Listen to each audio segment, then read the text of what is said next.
Një nismë që sjell profesionin më pranë nxënësve ka nisur në Shkollën Profesionale Teknike Korçë. Projekti Mësues për një ditë u jep mundësi prindërve të marrin rolin e mësuesit për një orë mësimore, duke ndarë përvojën e tyre të punës me të rinjt. Në këtë kuadër, prindi i një nxënësi të klasës së 13 me profesion elektricist zhvilloi një leksion mbi hidrocentralet, pajisjet dhe shpërndarjen e energjisë elektrike, duke demonstruar konkretisht në laboratorët e elektroteknikës. Unë punoj përgjegjës në ecin e verbës Elce dhe erdha sot në shkollë për të bërë një bashkëbisedim me nxënësit e kësaj shkolle, pasi unë kam edhe djalin këtu në shkollë.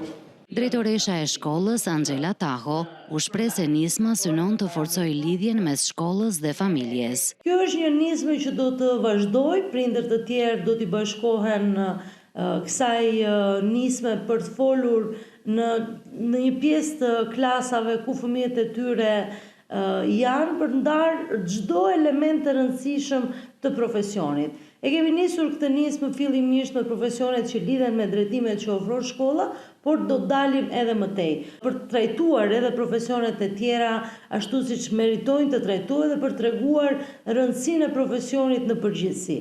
Përmes kësaj nisme, shkolla synon të motivojë nxënësit dhe t'u ofrojë atyre një pasqyrë të qartë të profesionit që zgjedhin, duke dëshmuar se kur familja dhe shkolla ecin së bashku, rruga drejt së ardhmes bëhet më e sigurt.